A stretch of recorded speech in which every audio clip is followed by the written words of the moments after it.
ಅಯೋಧ್ಯೆ ರಾಮ ಮಂದಿರ ಇನ್ನೇನು ದಿನಗಣನೆ ಶುರುವಾಗಿದೆ. ರಾಮ ಮಂದಿರ ಉದ್ಘಾಟನೆಗೆ ಮಗದೊಂದು ಕಡೆ ಕಾಂಗ್ರೆಸ್ಗೆ ಯಾಕಿಷ್ಟು ತಾತ್ಸಾರ ರಾಮನ್ ಕಂಡ್ರೆ ಅಂತ ಬಿಜೆಪಿ ಮುಗಿಬಿದ್ದಿದೆ.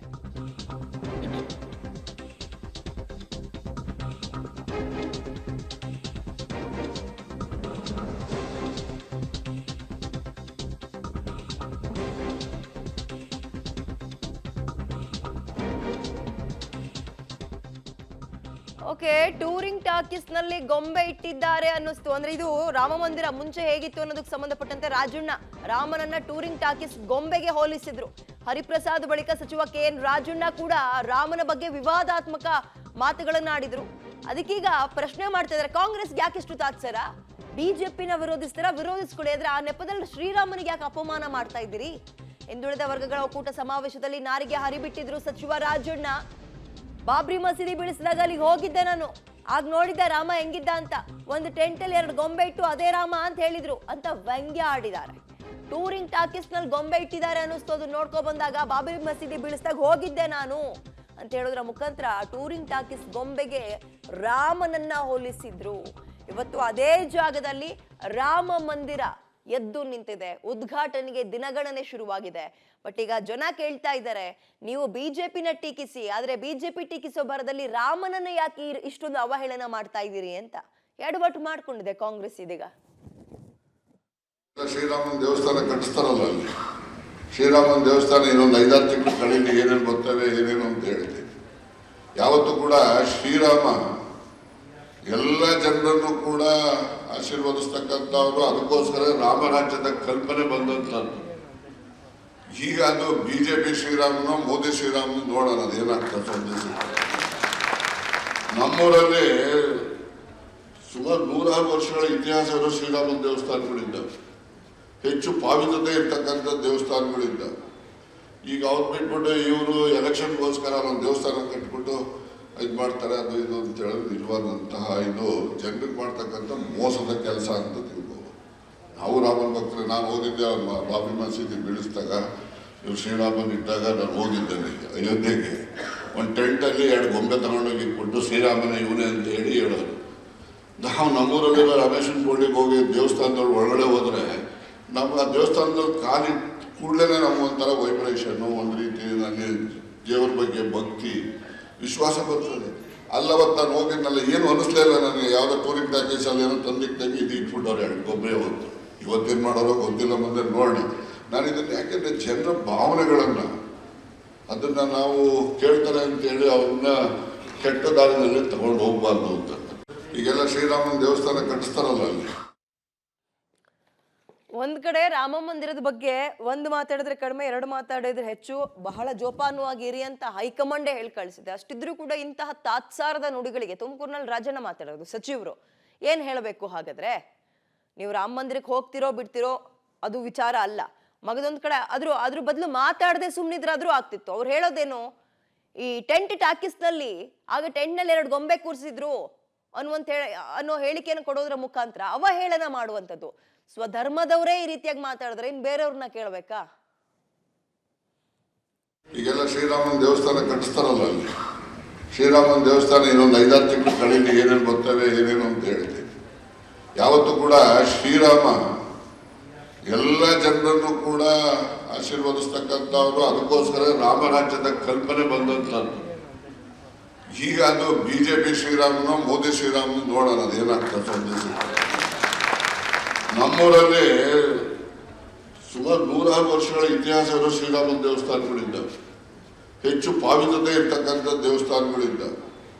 ಈಗ ಅವ್ರು ಬಿಟ್ಬಿಟ್ಟು ಇವರು ಎಲೆಕ್ಷನ್ಗೋಸ್ಕರ ಒಂದು ದೇವಸ್ಥಾನ ಕಟ್ಬಿಟ್ಟು ಇದು ಮಾಡ್ತಾರೆ, ಅದು ಇದು ಅಂತ ಹೇಳಿದ್ರೆ ನಿಜವಾದಂತಹ ಇದು ಜನರಿಗೆ ಮಾಡ್ತಕ್ಕಂಥ ಮೋಸದ ಕೆಲಸ ಅಂತ ತಿಳ್ಬೋದು. ನಾವು ರಾಮನ ಭಕ್ತರು. ನಾನು ಹೋಗಿದ್ದೆ ಬಾಬ್ರಿ ಮಸೀದಿ ಬೀಳಿಸಿದಾಗ, ಇವ್ರು ಶ್ರೀರಾಮನ್ ಇದ್ದಾಗ ನಾನು ಹೋಗಿದ್ದೇನೆ ಅಯೋಧ್ಯೆಗೆ. ಒಂದು ಟೆಂಟಲ್ಲಿ 2 ಗೊಂಬೆ ತಗೊಂಡೋಗಿ ಕೊಟ್ಟು ಶ್ರೀರಾಮನ ಇವನೇ ಅಂತ ಹೇಳೋರು. ನಾವು ನಮ್ಮೂರಲ್ಲಿರೋ ರಾಮೇಶ್ವರ ಕೋಳಿಗೆ ಹೋಗಿ ದೇವಸ್ಥಾನದೊಳಗೆ ಒಳಗಡೆ ಹೋದರೆ ನಮ್ಗೆ ಆ ದೇವಸ್ಥಾನದಲ್ಲಿ ಕಾಲಿ ಕೂಡಲೇ ನಮ್ಗೆ ಒಂಥರ ವೈಬ್ರೇಷನ್ನು, ಒಂದು ರೀತಿ ನನಗೆ ದೇವ್ರ ಬಗ್ಗೆ ಭಕ್ತಿ ವಿಶ್ವಾಸ ಬರ್ತದೆ. ಅಲ್ಲವತ್ತು ನಾನು ಹೋಗಿದ್ನಲ್ಲ, ಏನು ಅನ್ನಿಸ್ಲೇ ಇಲ್ಲ ನನಗೆ. ಯಾವುದೋ ಟೂರಿಂಗ್ ಪ್ಯಾಕೇಜಲ್ಲಿ ಏನೋ ತಂದಿದ್ದಾಗಿ ಇದು ಇಟ್ಬಿಟ್ಟವ್ರು 2 ಗೊಂಬೆ ಹೊತ್ತು. ಇವತ್ತೇನು ಮಾಡೋರೋ ಗೊತ್ತಿಲ್ಲ, ಮುಂದೆ ನೋಡಿ. ನಾನು ಇದನ್ನು ಯಾಕೆಂದರೆ ಜನರ ಭಾವನೆಗಳನ್ನು ಅದನ್ನ ನಾವು ಕೇಳ್ತಾರೆ ಅಂತೇಳಿ ಅವ್ರನ್ನ ಕೆಟ್ಟ ದಾರಿನಲ್ಲಿ ತಗೊಂಡು ಹೋಗ್ಬಾರ್ದು ಅಂತ. ಇವತ್ತು ನಾವು ನಮ್ಮ ಪೂರ್ವಜರು ಬರೆದಿರುವಂತಹ ಎಕ್ಸಾಮ್ನ ರಿಸಲ್ಟ್ ಅನುಭವಿಸ್ತಾ ಇದ್ದೀವಿ. ಅಂದ್ರೆ 22ನೇ ತಾರೀಕು ರಾಮ ಮಂದಿರ ಉದ್ಘಾಟನೆ ಆಗ್ತಾ ಇರುವಂತದ್ದು ಎಲ್ಲರಲ್ಲೂ ಹರ್ಷ ಸಂತಸವನ್ನ ತಂದಿದೆ. ಆದ್ರೆ ಆ ಕರಸೇವಕರ ಸಂಘರ್ಷದ ಕಥೆ ಕೇಳ್ಬಿಟ್ರೆ ಈಗಲೂ ಕೂಡ ಸಂತಸದ ನಡುವೆಯೂ ಕಣ್ಣೀರ್ ತರಿಸುತ್ತೆ. ಬೆಂಗಳೂರಿನ ಬಸವೇಶ್ವರ ನಗರದ ಪ್ರಭಾಕರ್ ನಾಯ್ಡು ಕರಸೇವೆಗೆ ಹೊರಟಿದ್ರು. ಅಲ್ಲಿ ಬಂಧನಕ್ಕೊಳಗಾಗಿದ್ರು. ಕುಟುಂಬಸ್ಥರನ್ನ ಸಂಪರ್ಕ ಮಾಡೋ ಕೂಡ ಆಗಿರ್ಲಿಲ್ವಂತೆ. ಜೈಲಲ್ಲಿ ಊಟನೂ ಇಲ್ಲದೆ ಸಂಕಷ್ಟಕ್ಕೊಳಗಾದ್ರು. ಮತ್ತೊಂದ್ ಕಡೆ ಪ್ರಭಾಕರ್ ತಿಂಗಳಾದ್ರೂ ವಾಪಸ್ ಬರ್ದೇ ಇದ್ರಿಂದ ಸಾವನ್ನಪ್ಪಿದ್ರು ಅನ್ನೋ ಸುಳ್ಳು ಸುದ್ದಿ ಕೂಡ ಹರಿದಾಡಿತ್ತು. ಇದರಿಂದ ಆಘಾತಕ್ಕೊಳಗಾದ ಅವರ ಅಣ್ಣ ಹೃದಯಾಘಾತದಿಂದ ಸಾವನ್ನಪ್ಪಿದ್ರು. ಇಡೀ ಕುಟುಂಬ ರೋಧಿಸಿತ್ತು. ಕೊನೆಗೆ ನಾಪತ್ತೆಯಾದ ಪ್ರಭಾಕರ್ ಹಾಗೂ ಅವರ ಸಹೋದರನ ಅಂತಿಮ ಸಂಸ್ಕಾರಕ್ಕೆ ಕುಟುಂಬ ಸಿದ್ಧತೆ ಮಾಡ್ಕೊಂಡಿತ್ತು. ಆದ್ರೆ ಅಷ್ಟರಲ್ಲೇ ಪ್ರಭಾಕರ್ ಮನೆಗೆ ಬಂದ್ಬಿಡೋದ, ತಮ್ಮ ಸಹೋದರನ ಅಂತಿಮ ದರ್ಶನವನ್ನ ಮಾಡೋಕ್ಕಾಗದೆ ಸಾಕಷ್ಟು ನೋವನ್ನ ಅನುಭವಿಸಿದ್ರು. ನಮ್ಮ ಜಯಮಾರುತಿ ದೇವಸ್ಥಾನ ಅಂತ ಬಸವೇಶ್ವರದಲ್ಲಿ ನೀಲಂ ಸಂಜೀವ್ ರೆಡ್ಡಿ ಅವರು ಇನಾಗ್ರೇಷನ್ ಮಾಡಿದ್ದು 12 ಅಡಿ ಉದ್ದದ್ದು.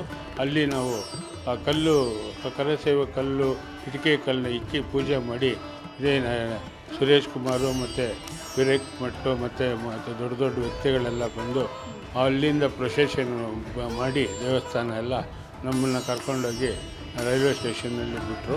ಅಲ್ಲಿಂದ ನಾವು ಸುರೇಶ್ ಕುಮಾರ್ ಜೊತೆಯಲ್ಲಿ ಅವರ ಮಾರ್ಗದರ್ಶನದಲ್ಲಿ ನಾವು ಅಲ್ಲಿ ಹೋಗೋದು. ಇದಕ್ಕೆ ಎಲ್ಲ ತೊಗೊಂಡೋಗಿ ಮಾಡಿದಾಗ ನಾನು ಅಲ್ಲಿ ಅರೆಸ್ಟ್ ಆದಾಗ ತೊಗೊಂಡೋಗಿ ನಮ್ಮ ಜೊತೆಯಲ್ಲಿ ಬಂದವರೆಲ್ಲ ಚಿಲ್ಲಾಪಿಲ್ಲಿ ಆಗ್ಬಿಟ್ರು. ಎಲ್ಲೆಲ್ಲೂ ಎಲ್ಲೆಲ್ಲೋ ಹೋದರು. ಒಂದು ಕಡೆ ಕರ್ಫ್ಯೂ ಆರ್ಡ್ರು, ಒಂದು ಕಡೆ ಶೂಟ್ ಆರ್ಡ್ರು, ಒಂದು ಕಡೆ ನಾವು ಫಸ್ಟು ಅಲ್ಲೋಗಿ ಇದರಲ್ಲಿ ಹಿಡಿದುಬಿಟ್ಟು ಕಾಶಿನಲ್ಲಿ ಈಚೆ ಬರೋಕ್ಕೆ ಬಿಡಲಿಲ್ಲ, ಶೂಟ್ ಮಾಡ್ತಾಯಿದ್ರು. ನಾವು ದಿನ ಅಲ್ಲಿ ಬೆಳಿಗ್ಗೆ 5 ಗಂಟೆ 6 ಗಂಟೆ ಸ್ನಾನ ಮಾಡಿ ತಿರ್ಗಾ ಅಲ್ಲಿ ಬಚ್ಚಿಕ್ಕೊತಾಯಿದ್ದು. ಸುಮಾರು ದಿವಸ ನಾವು ಕಾಲ್ನಡಿಗೆಯಲ್ಲೇ ಹೋಗಿ ನಾವು ವಾರಣಾಸಿ ಹೋಗಿ ಸೇರಿಕೊಂಡು ಬಾಬರ್ ಮಸೀದಿ ಹತ್ರ ಗೇಟಲ್ಲಿ ಹೋದಾಗ ಅವರು ಅಲ್ಲೆಲ್ಲ ಅರೆಸ್ಟ್ ಮಾಡಿದ್ರು. ಅವಾಗೆಲ್ಲ ಚಿಲ್ಲಾಪಿಲ್ಲಿ ಓಡೋಗ್ಬಿಟ್ರು. ಆಮೇಲೆ ಬೇರೆ ಬೇರೆ ಇದರೆಲ್ಲ ಆಗಿ ನಮಗೆ ವಾರಣಾಸಿ ಜೈಲಲ್ಲಿ ಕರ್ಕೊಂಡೋಗೆಲ್ಲ ಹಾಕಿ 21 ಡೇಸ್ ವಾರಣಾಸಿ ಜೈಲಲ್ಲಿ ಹಾಕಿದ್ರು. ಅಲ್ಲಿ ತಿನ್ನೋಕೆ ಊಟ ಇಲ್ಲ, ತಿಂಡಿ ಇಲ್ಲ, ಏನೂ ಇಲ್ಲ. ಒಂದು ಲಾರಿದು ಯಾವುದನ್ನು ಬಟಾಣಿ ಅಂತ ಬರ್ತಾಯಿತ್ತು, ಚೆನ್ನ ಬಟಾಣಿ, ಅದನ್ನು ಬೇಯಿಸ್ತಾಯಿದ್ದು. ಇಲ್ಲದೆ ರಾಗಿ ಹಿಟ್ಟು ಬಂದರೆ ರಾಗಿ ಹಿಟ್ಟು ಉಂಡೆ ಮಾಡಿ ಬೆಂಕಿನಲ್ಲಿ ಹಾಕಿ ಹಂಗೆ ಅದನ್ನೇ ಬಿಸಿ ಹಂಗೆ ತಿನ್ನಬೇಕು. ಇಲ್ಲಾದರೆ ಅದು ಹಂಗೆ ಇರಬೇಕು ಅಂತ ನಾವು ಸ್ಟಾರ್ಟಿಂಗಲ್ಲಿ ಅದೆಲ್ಲ ತಿನ್ನಲಿಲ್ಲ. ಆಮೇಲೆ ನಾವೇ ಹಾಯ್ಕೊಂಡು ತಿನ್ನೋ ಥರ ಆಗೋಯಿತು. ಆ ಥರ ಮಾಡಿ ತುಂಬ ಅನೇಕ ಕಷ್ಟಗಳನ್ನು ಪಟ್ಟು ಆಮೇಲೆ ಗೌರ್ಮೆಂಟು ಚೇಂಜ್ ಆಯಿತು. ಚೇಂಜ್ ಆದಮೇಲೆ ಅವರು ನಮ್ಮನ್ನು ಎಲ್ಲ ಬಿಡುಗಡೆ ಮಾಡಿ ನಾನು ಮನೆಗೆ ಬಂದು ಎಷ್ಟೋ ದಿನ ಅಂದರೆ ಒಂದು 4 ಅವರ್ಸ್ 10 ಅವರ್ಸು ನನಗೆ ಗೊತ್ತೇ ಇಲ್ಲ. ನಾನು ಮನೆಗೆ ಬಂದು ಊಟ ಮಾಡು, ಸ್ನಾನ ಮಾಡು ಅಂತೆಲ್ಲ ಹೇಳ್ತಾಯಿದ್ದೆ. ನಾನು ಕೇಳ್ತಾಯಿದ್ದೆ, ಎಲ್ಲೋದ್ರು ಬ್ರದರ್ ಅಂತ ಕೇಳ್ತಾಯಿದ್ದೆ. ಅವ್ರು ಇಲ್ಲೇ ಇದ್ದಾರೆ ಅಂತ ನಮ್ಮ ತಾಯಿಯವರೆಲ್ಲ ಇದ್ದರು. ಅವ್ರು ಹಿಂಗೆ ಸ್ವಲ್ಪ ಚೇಂಜ್ ಮಾಡ್ಕೊಂಬಂದರು. ಆಮೇಲೆ ನಾನು ದೇವ್ರ ಮನೆಗೆ ಹೋದಾಗ ಗೊತ್ತಾಯಿತು ನನಗೆ. ಅವರು ಹೂನಾರ ಹಾಕಿದಾಗ ನನಗೆ ಅವಾಗ ಶಾಕ್ ಆಯಿತು. ಅವರು ನಾನು ಬರೋದಿಲ್ಲ, ಇವರು ಇಬ್ರಿಗೂ ಒಟ್ಟಿಗೆ ಮಾಡಿಬಿಡೋಣ ಕಾರ್ಯ ಅಂತ ನಮ್ಮ ಮನೆಯಲ್ಲಿ ಬಂದು ಬಳಗ ಎಲ್ಲ ಆವಾಗ ಇವರು ಅಲ್ಲಿ ಎಲ್ಲಿದ್ದಾರೆ ಅಂತ ನಮಗೆ ಗೊತ್ತಿಲ್ಲ. ಆಮೇಲೆ ನಮ್ಮ ಇನ್ನೊಬ್ಬರು ಬ್ರದರ್ ಹಿಂಗಾಗ್ಬಿಟ್ಟಿದ್ದಾರೆ. ಆಮೇಲೆ ನಾನು ಅವಾಗ ಸುರೇಶ್ ಕುಮಾರ್ ಅವ್ರ ಜೊತೇಲಿ ಹೋದ್ರಲ್ಲ, ನನಗೆ ಯಾರೋ ಇಂದ ಗೊತ್ತಾಯಿತು ಸುರೇಶ್ ಕುಮಾರ್ ಅವ್ರು ಬಂದುಬಿಟ್ಟಿದ್ದಾರೆ ಅಂತ. ಆಮೇಲೆ ನಾನು ಅವ್ರ ಮನೆಗೆ ಹೋಗಿ ಅವರು ಫಸ್ಟ್ ಟೈಮ್ ನಮ್ಗೆ ಸಿಗಲಿಲ್ಲ. ಆಮೇಲೆ ಸೆಕೆಂಡ್ ಟೈಮ್ ಹೋದಾಗ ಅವರು ಆಯ್ತಮ್ಮ ಏನು ಭಯ ಪಟ್ಕೋಬೇಡಿ, ಬರ್ತಾರೆ, ಎಲ್ಲೋ ಇದು ಆಗಿದ್ದಾರೆ, ನೀವು ಏನು ಭಯ ಪಡೋ ಅಗತ್ಯ ಇಲ್ಲ, ಬಂದೇ ಬರ್ತಾರೆ, ಅದಕ್ಕೆ ನಾನು ಗ್ಯಾರಂಟಿ ಕೊಡ್ತೀನಿ ಅಂತೆಲ್ಲ ಹೇಳಿದ್ರು ಅವರು. ಆದ್ರೂ ನಮಗೆ ಒಂಥರ ಆ ಅಣ್ಣ ಹಿಂಗಾಗ್ಬಿಟ್ಟಿದ್ದಾರೆ, ಇವ್ರಿಗೆ ವೇರಬೌಟ್ಸ್, ಇವ್ರ ಬಗ್ಗೆ ವೇರಬೌಟ್ಸ್ ಇಲ್ಲ, ತುಂಬಾ ಬೇಜಾರಾಗೋಗಿತ್ತು. ಅವಾಗ ನಾನು ಬರೀ ದಿನ ಬೆಳಗ್ಗೆ ಹೊರಗಡೆ ಬರೋದು, ಯಾವ ಆಟೋ ಬರುತ್ತೆ, ಯಾವ ಟ್ಯಾಕ್ಸಿ ಬರುತ್ತೆ, ಅದರೊಳಗೆ ಇವ್ರು ಬರ್ತಾರೆ, ನನ್ನ ಕಣ್ಣುಗಳು ಬರ್ತಾರೆ ಅಂತ ನೋಡೋದೇ ಆಗೋಗಿತ್ತು. ಆ ಥರ ಆಗಿತ್ತು. ಇವರು ಪಾಪ ಅಲ್ಲಿ ಕರಸೇವಕರಾಗಿ ಹೋದರು, ಒಳ್ಳೇದಕ್ಕೆ ಹೋದರು. ಆದರೆ ಹೀಗೆಲ್ಲ ಆಯಿತು ನಮ್ಮ ಕುಟುಂಬದಲ್ಲಿ. ಇವರ ಹೋಗಿ ನಾವು 3 ಮಕ್ಕಳು, ನನಗೆ ನಮ್ಮ ಅತ್ತೆ, ನಮ್ಮ ಮಾವ, ನಮ್ಮ ಬಾಬಾ ತೀರ್ಕೊಂಡಿದ್ರಲ್ಲ, ಅವಾಗೆಲ್ಲ ತುಂಬ ಬೇಜಾರಾಗಿತ್ತು. ನನಗೆ ಒಂಚೂರು ಧೈರ್ಯ ಇತ್ತು, ಆಂಜನೇಯ ನಮ್ಮನ್ನು ಕೈ ಬಿಡಲ್ಲ, ಬರ್ತಾರೆ ಅಂತ ಹಂಗೆ ಅಂದ್ಕೊಂಡಿದ್ವಿ. ತುಂಬ ಕಷ್ಟ. ಇವರೆಲ್ಲ ಕಷ್ಟಪಟ್ಟಿದ್ದಕ್ಕೆ, ಇವ್ರು ಹೋಗಿ ಬಂದಿದ್ದಕ್ಕೆ ಅದೊಂದು ನಮಗೆ ಒಳ್ಳೆಯ ಸುದ್ದಿ 22ನೇ ತಾರೀಕು ಸಿಗ್ತಾ ಇದೆ ಅಂತ ತುಂಬ ಸಂತೋಷ ಆಗುತ್ತೆ. ಅದರಲ್ಲಿ ಈಗ ನಮ್ಮ ಅಣ್ಣ ಭಾಗಿಯಾಗಿದ್ರಲ್ಲ ಅನ್ನೋ ಸಂತೋಷ ಇವಾಗ ಆಗಿದೆ. ಆ ದುಃಖನೆಲ್ಲ ಮರ್ತಿದ್ದೀವಿ ಇವಾಗ. ಇವಾಗ ನಮ್ಮ ಬ್ರದರ್ ಅದರೊಳಗೆ ಒಬ್ಬರಾಗಿದ್ರಲ್ಲ ಅನ್ನೋದು ಇದು ನಮಗೆ ತುಂಬ ಸಂತೋಷ ಆಗ್ತಿದೆ ಮೇಡಮ್. 22ನೇ ತಾರೀಕು ನಾವು ತುಂಬ ವಿಜೃಂಭಣೆಯಾಗಿ ಊಟ ಅನ್ನದಾನ ಎಲ್ಲ ಮಾಡಿ LED ದೊಡ್ಡದಾಗ 12x12 ಹಾಕಿ ಡೈರೆಕ್ಟ್ ರಿಲೇ ಮಾಡ್ತಾಯಿದ್ದು ಬಸವೇಶ್ವರದಲ್ಲಿ. ಅಲ್ಲಿ ಜೈ ಮಾರುತಿ ದೇವಸ್ಥಾನ ಅಂತ ನಾನೇ ಪ್ರೆಸಿಡೆಂಟ್ ಆಗಿದ್ದೀನಿ, ಇವಾಗಲೂ ಹಂಗೆ ನಾನಿದ್ದೀನಿ. ಅದರಲ್ಲಿ 22ಕ್ಕೆ ನಾವು ಜೋರಾಗಿ ಮಾಡ್ತಾಯಿದ್ವಿ. ಅಯೋಧ್ಯೆಯಲ್ಲಿ ಸದ್ಯ ಮಧ್ಯಾಹ್ನ 12 ಗಂಟೆ ಆದರೂ ಕೂಡ ಕೊರೆಯುವಂತಹ ಚಳಿ ಇರುತ್ತೆ. ಇನ್ನು ಸರಯೂ ನದಿ ತಟದಿಂದ ಹಿಡಿದು ರಾಮ ಜನ್ಮಭೂಮಿವರೆಗೂ ಹೇಗಿದೆ, ಪ್ರಯಾಣ ಹೇಗಿತ್ತು ಅನ್ನೋದಕ್ಕೆ ಸಂಬಂಧಪಟ್ಟಂತೆ ನಮ್ಮ ಪ್ರತಿನಿಧಿ ಅರುಣ್ ಬಡಿಗೇರ್ ಒಂದು ಡೀಟೇಲ್ಸ್ ಅನ್ನ ಕೊಡೋ ಪ್ರಯತ್ನ ಮಾಡಿದ್ದಾರೆ. ನೋಡೋಣ ಅಯೋಧ್ಯೆಯ ಮಂಜಿನ ದೃಶ್ಯ ಹೇಗಿದೆ ಅಂತ. ಅಯೋಧ್ಯೆಯಲ್ಲಿ ಎಲ್ಲದಕ್ಕೂ ಸಾಕ್ಷಿಯಾಗಿದ್ದು ಈ ಸರಿಯೂ ನದಿ. ರಾಮನ ಜನನ ಆದಾಗಲೂ ರಾಮನ ಸಮಾಧಿಯೂ ಕೂಡ ಇದೇ ಜಲಸಮಾಧಿ ಆದಂಥ ಜಾಗ ಸರಿಯೂ ನದಿ. ಸೊ ಹಾಗಾಗಿ ಈ ಸರಿಯೂ ನದಿಯಲ್ಲೂ ಕೂಡ ಯಾವ ರೀತಿಯಾಗಿ ನಿಮಗೆ ಇಬ್ಬನಿ ಸೇರ್ಕೊಂಡಿದೆ ಅಂತ ನೋಡಿ. ಕೆಲವು ಒಳಗಡೆಗೆ ಹೋದರೆ ನಿಮಗೆ ಸ್ವಲ್ಪ ಮಂಜು ಕಾಣಿಸ್ಕೊಳ್ಳುತ್ತೆ, ಇಲ್ಲಿ ಹೋದರೆ ಸ್ವಲ್ಪ ಹೊತ್ತು ನಿಂತ್ಕೊಂಡ್ರೆ ಸಾಕು ನಿಮ್ಮ ಕೈ ಮೇಲೆಲ್ಲ ಇಬ್ಬನಿಗಳು ಬಿದ್ದಿರೋದು ಕಾಣಿಸ್ಕೊಳ್ಳುತ್ತೆ. ನೋಡಿ, ಏನೂ ಕಾಣಿಸ್ತಾ ಇಲ್ಲ ನಿಮಗೆ ಸಂಪೂರ್ಣವಾಗಿ. ಆ ಭಾಗದಲ್ಲಿ ನೋಡಿ, ಅಲ್ಲಿ ಜನ ಅಲ್ಲೆಲ್ಲ ಇದ್ದಾರೆ, ಬೋಟ್ಗಳೆಲ್ಲ ನಿಂತಿದ್ದಾವೆ, ಯಾವುದೂ ಕೂಡ ಏನೂ ಕಾಣದೇ ಇರುವಂಥ ಪರಿಸ್ಥಿತಿಯಲ್ಲಿದೆ. ಇದು ಅಯೋಧ್ಯೆಯಲ್ಲಿರುವಂಥ ಮಂಜಿನ ಪರಿಸ್ಥಿತಿ. ಸರಿಯೂ ನದಿಯ ತಟದಲ್ಲಿರುವಂಥ ದೃಶ್ಯವನ್ನು ನಾನು ನಿಮಗೆ ಕೊಡ್ತಾ ಇದ್ದೀನಿ. ಇದು ಸರಿಯೂ ನದಿಯ ಇನ್ನೊಂದು ಸೇತುವೆಯನ್ನು ಕೂಡ ತೋರಿಸ್ತೀನಿ ನಿಮಗೆ. ಇದನ್ನು ನೋಡಿದರೆ ನಿಮಗೆ ಕ್ಲೀನಾಗಿ ಗೊತ್ತಾಗುತ್ತೆ. ಈ ಭಾಗದಲ್ಲಿ ನೋಡಿ, ನನ್ನ ಎಡಭಾಗದಲ್ಲಿ ಸೇತುವೆ ಇಲ್ಲಿಯವರೆಗೂ ಇದೆ.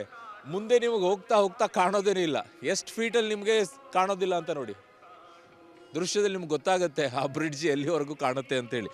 ಸೊ ಇದು ಅಯೋಧ್ಯೆಯ ಬೆಳಗಿನ ಜಾವ ಮತ್ತು ರಾತ್ರಿಯ ಸಂದರ್ಭದಲ್ಲಿ ಕಾಣುವಂತಹ ಮಂಜಿನ ದೃಶ್ಯ ಸರಿಯೂ ನದಿಯ ತಟದಲ್ಲಿ.